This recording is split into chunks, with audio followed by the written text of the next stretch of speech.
Hello everyone, welcome back. I hope आप सब लोग अच्छे होंगे। और आज के वीडियो में हम mercy petition in case of death sentences के टॉपिक को क्रिटिकली इवेलुएट करेंगे। साथ ही साथ ये फाइंड आउट करेंगे कि ये प्रोविजन कितना इफेक्टिव है। सबसे पहले इसके जुरिस्प्रूडेंस की बात करते हैं। The power of mercy petition enshrined under section 472 of BNSS was not there in CRPC and it flows out of Article 72 and 161 of the Constitution। तो मर्सी पिटीशन का ये जो प्रोविजन है ये सीआरपीसी में एग्जिस्ट नहीं करता था और बीएनएसएस में ये एक न्यूली एडेड प्रोविजन है जो कि सेक्शन 472 में ऐड किया गया है। और ये जो पावर है मर्सी ग्रांट करने की ये हमारे कॉन्स्टिट्यूशन के आर्टिकल 72 और 161 से फ्लो करती है।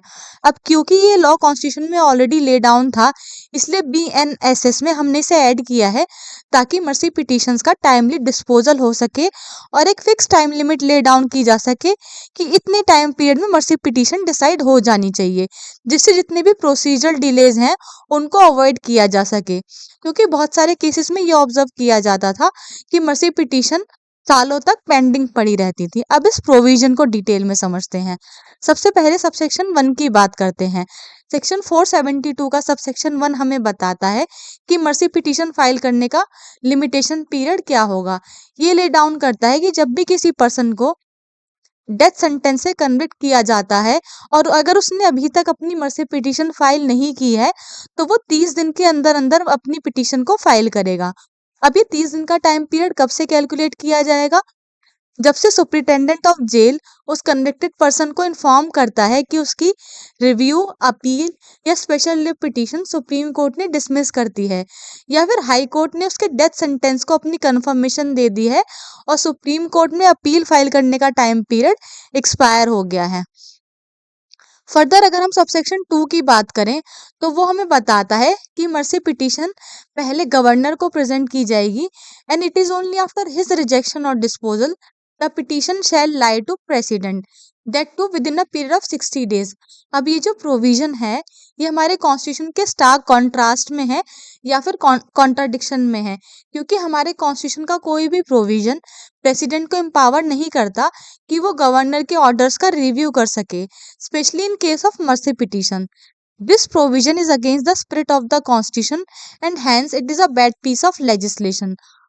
अब अगर हम सबसेक्शन 3 की बात करें तो सुप्रिटेंडेंट ऑफ जेल के ऊपर एक ऑब्लिगेशन इम्पोज करता है कि जिन भी केसेस में कन्विक्टेड पर्सन एक से ज्यादा हैं और अगर उनमें से कोई भी अपनी मर्सी पिटीशन फाइल नहीं कर पाता 60 दिन के अंदर अंदर, तो ऐसे केसेस में सुप्रिटेंडेंट ऑफ जेल की ये ड्यूटी होगी कि वो उन कन्विक्टेड पर्सन्स के नेम और एड्रेसेस को कंसर्न स्टेट और सेंट्रल गवर्नमेंट को भेजेगा।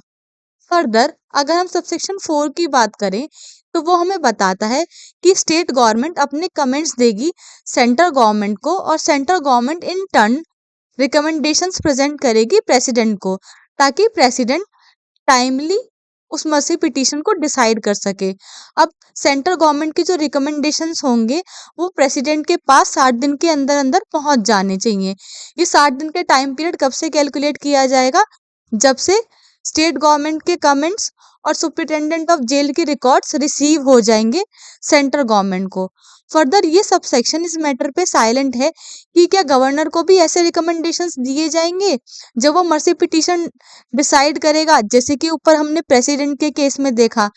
क्योंकि ये प्रोविजन इस मैटर पे साइलेंट है और ऐसे प्रोविजन का ना होना इनडायरेक्टली ये सजेस्ट करता है कि गवर्नर अपनी विम्स और फैंसीज पे एक्ट कर सकता है और वो रिकमेंडेशन से गाइड नहीं होगा जैसे कि प्रेसिडेंट होगा अंडर सबसेक्शन 4।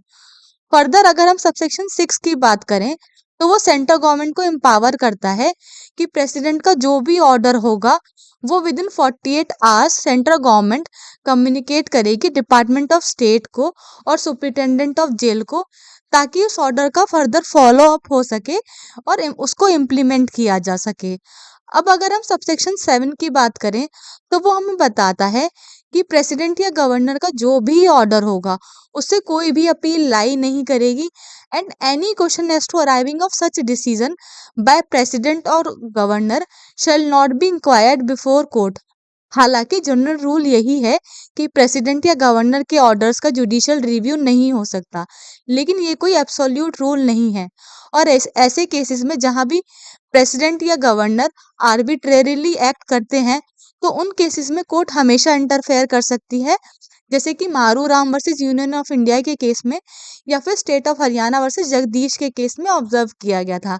अगर हम ओवरऑल देखें तो ये प्रोविजन काफी इफेक्टिव प्रूव हो सकता है अगर इसका सही तरीके से इम्प्लीमेंटेशन किया जाए। ऑल्दो इसके कुछ प्रोविजंस प्रॉब्लमेटिक हैं, जो भी हमारे कॉन्स्टिट्यूशन के कंप्लायंस में नहीं है, और वो अभी कोर्ट के सामने चैलेंज किए जाएंगे। लेट्स सी इस लॉ का क्या फ्यूचर होता है। That's all for this video. Thanks for watching. Like share and subscribe my channel.